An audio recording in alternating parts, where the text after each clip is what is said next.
I'm just wondering if you can share something about that, about how to bring that consistency in self-inquiry. Yes. Um, Self-inquiry requires much more consistency, but we can still have little by little consistency can be increased also. No. So a general contemplation or overview of our life activities can help us. Like there are two things you would notice. One, that living life or kind of being lost in life. Another is being being struck by life in some way, what we call suffering.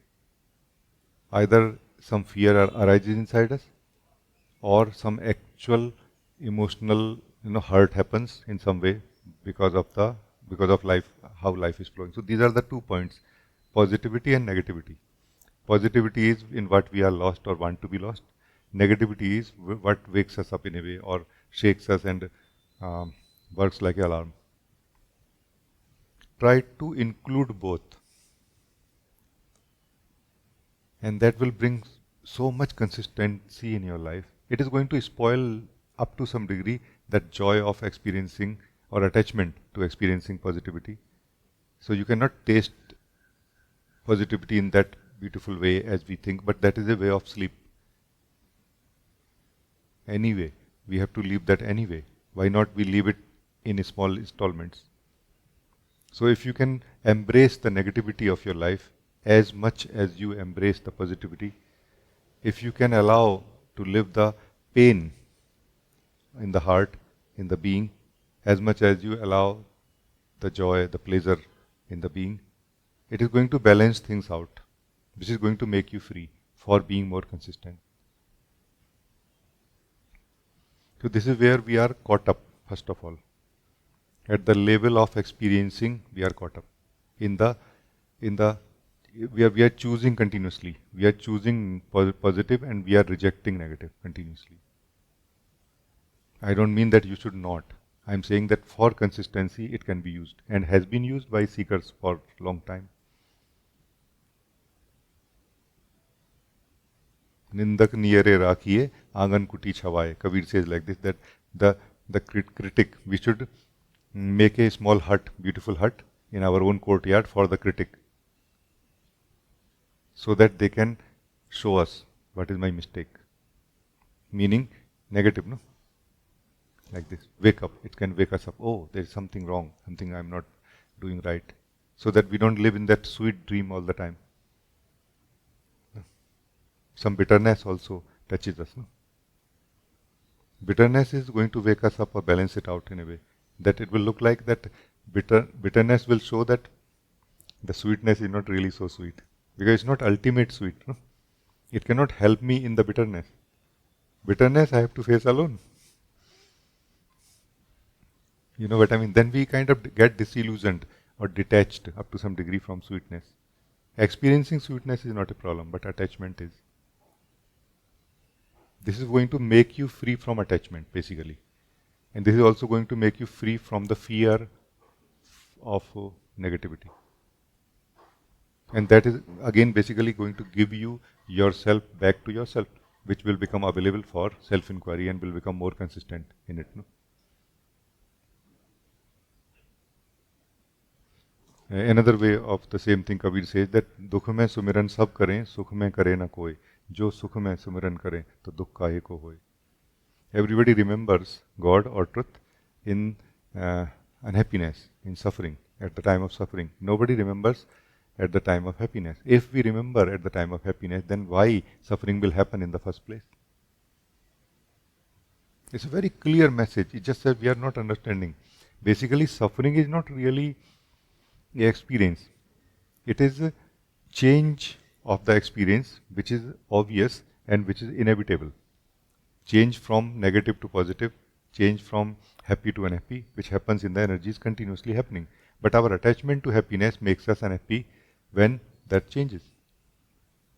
It makes us feel suffer. I'm suffering now because negativity is happening inside me. Negativity is how life happens. Body mind cannot live if negative experience don't happen. No. Negative and positive both live on each other. on support of each other. No?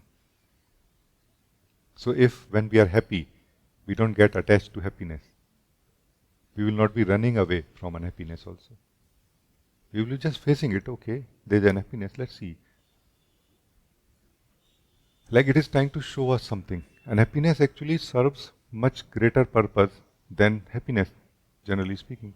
It does something inside us. I don't mean that we should be seeking for unhappiness. I'm talking about that unhappiness which we anyway face during the living of life, challenges of life.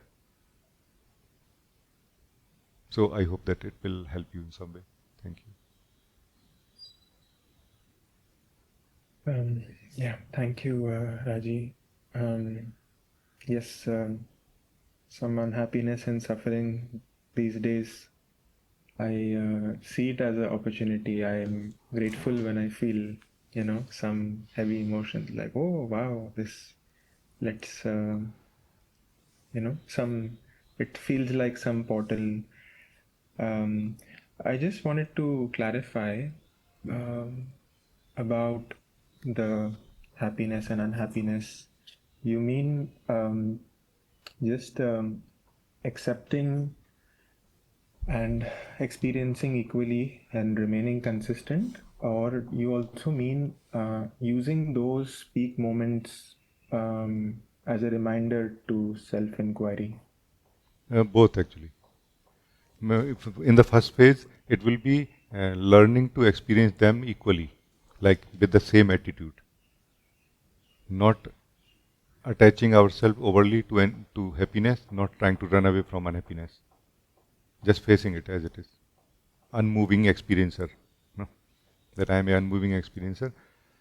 I don't want to take my hand out to grab something called happiness.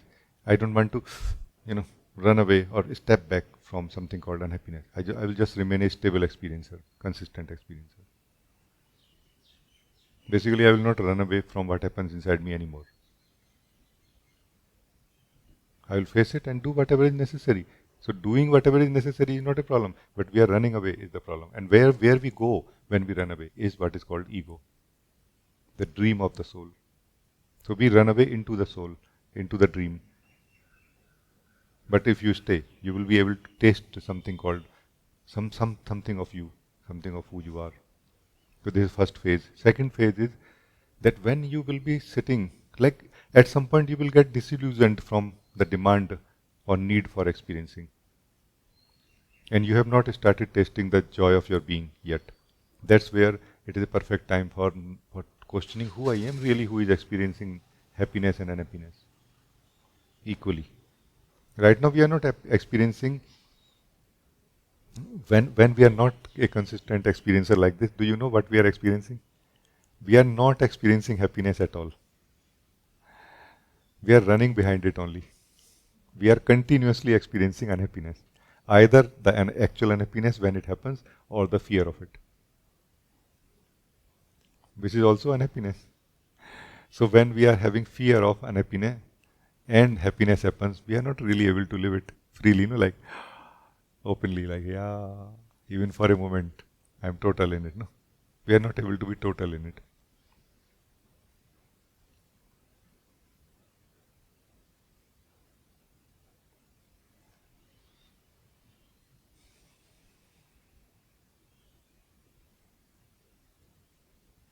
Then you will wonder really that who I am, who is not really feeling so much, like it doesn't really matter so much now whether happiness is happening or unhappiness is happening. Meaning now your happiness does not depend on happiness anymore. You know, happiness or joy of being does not depend on it anymore. You have got disillusioned in some way, dehypnotized in some way. Then you will feel like, what's my way? And who I am really? And this is where you will discover the joy of the being,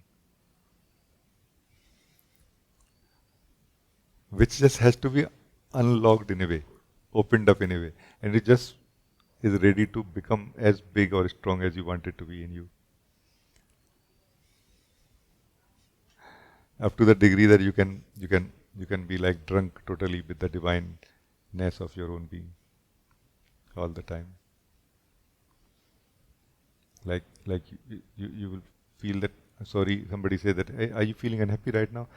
You will say that maybe I am feeling unhappy in some way. That's why maybe my expression is aggressive, but I'm not able to notice so much because somehow I'm kind of lost in my own taste. You know what I mean?